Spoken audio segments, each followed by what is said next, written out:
Counter-Narrative News, bringing you daily news today on Thursday, 26th of January 2023. Both the governments of the USA and Germany have agreed simultaneously to finally, after much long debates and discussion, to send combat-ready tanks to Kiev, to Ukraine, in its defense and resistance against the Russian conflict of invasion, occupation, and annexation. This development has happened nearly a year into the Ukraine conflict, which the Russians initiated, and the reason for such a long time before they've sent this level of military support, it has to be added that these tanks won't be actually in the theatre of war for quite a few months now, because they have to be procured, they have to be delivered, and also Ukraine armed forces have to be trained in that. So they won't be deployed in actual combat for a couple of months. But the reason it's taken so long, there's a lot of things taking place here.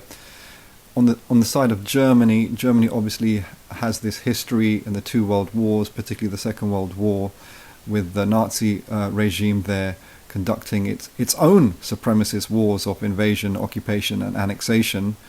Something of which hardly any other state has done on the planet for centuries, such as the unique Russian contribution in our contemporary world.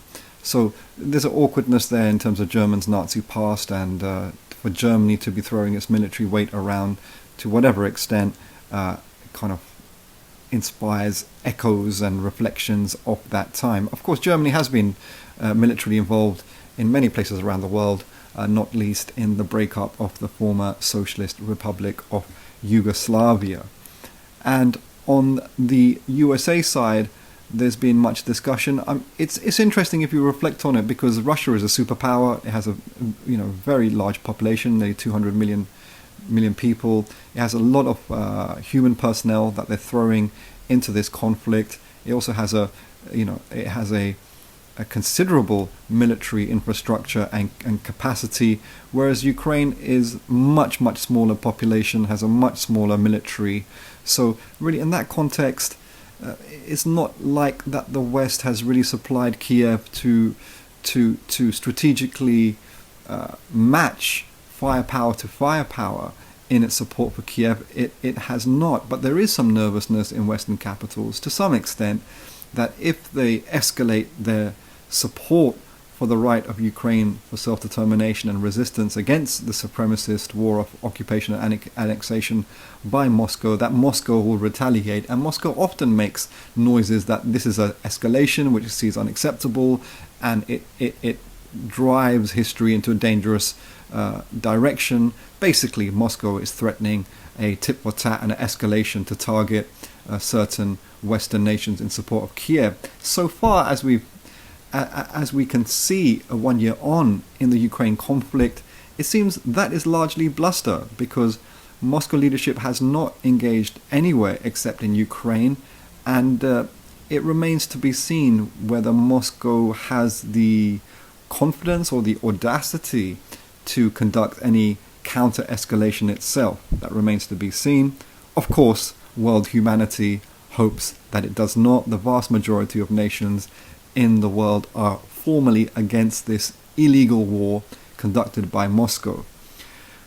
Going to Latin America, to Peru, President Boluarte, the right-wing president of Peru, after weeks of growing, intensifying militant grassroots protests against her right-wing rule and somewhat in the defense of the former leftist President Castillo, President Boluarte today, defensively with her back against the wall, has called for a quote-unquote national truce, clearly indicating she is trying to seek some manipulative way out of the corner she's been put into by the Peruvian masses. But in the same breath as she calls for a national truce, she also tries to blame the protesters for having killed other protesters.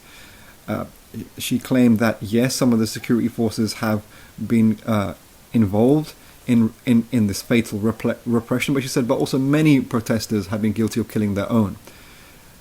In response to that, the National Ombudsman and the most senior legal institutions of Peru have totally denied that and basically indirectly called that just a totally nonsensical and rubbish claim on the part of Boluarte.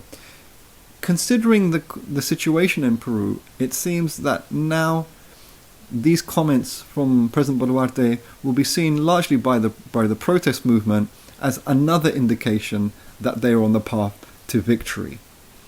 At the CELAC summit, which is being just currently concluded in the Argentine capital of Buenos Aires, the Chilean President Gabriel Boric has said in relation to Peru that no one could be indifferent to the repression taking place in the sister country of Peru, and denounced the repression against the people's right to protest there. Also at the CELAC summit, Lula made some interesting comments, the president of Brazil that is, in regards to what he claimed was the common heritage of the peoples of Latin America around colonialism and slavery. That's European colonialism enslaving African people.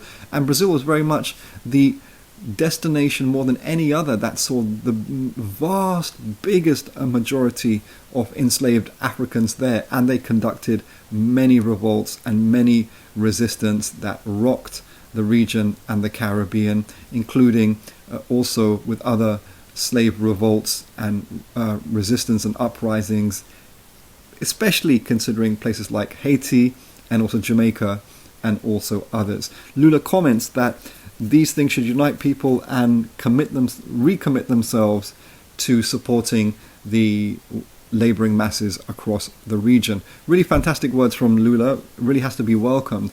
However, it's still the case that globally, and even for the last couple of decades, the global south and the oppressed people of the world have not seen a leadership that can guide them to organising and seeking concessions and victories going forward. The world is still absent of that type of leadership that arguably started to develop, especially around the Haitian Revolution from circa late 1790s to 1804, and then also revolutions like the Irish Revolution and particularly the Bolshevik Revolution of 1917, which very much gave a very inspiring leadership by its own example and also reaching out concretely in developing revolutionary forces across the world.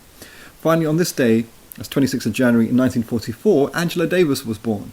Angela Davis became a very significant leading figure of black resistance, of a revolutionary left, a revolutionary socialist kind, closely associated with the Black Panther Party, although never being a member. She was a member of the Communist Party of USA at the time in the late 60s into the 70s. She became well known because of her close comradeship and association with the Field Marshal of the Black Panther Party, the imprisoned George Jackson, who was martyred with some other comrades in prison. And also Angela Davis, while defending George Jackson in prison, was associated with his younger brother George Jackson, who at the age of 17 held up the judge in the court case around his older brother and took them hostage. He was martyred in a shootout, killed by armed police. Angela Davis was also implicated in that, resulting in her going underground, and she was the third woman to be FBI most wanted. In more recent decade or two, Angela Davis has moved away from this radical history somewhat. For example, she does not advocate for the ongoing political prisoner Ruchel McGee, who was a comrade of George Jackson, shoulder to shoulder. One doesn't know why Angela Davis doesn't comment on him. Also, Angela Davis is a little bit problematic because of the kind of political economy she presents. Her astronomical speakers' fees, for example. Is it ethical that someone who has made his or her revolutionary name and career out of the sacrifice and the martyrdom and the serve the people kind of ethic of revolutionary organisation like the Black Panthers is now charging many tens of thousands of pounds for speakers' fees, etc., etc., etc. One could argue that a real commitment and loyalty to the grassroots historically and today means still being humble, modest, and committed to the people and serving the people heart and soul, to quote Huey Newton, the founder and the leader of the Black Panther Party for self-defense. That's Counter-Narrative News with the Daily News. Please continue to encourage others, and thanks those who have already subscribed to our YouTube channel. Please comment, like and share, and follow us on Twitter at @counter_CNN. We wish you all the best.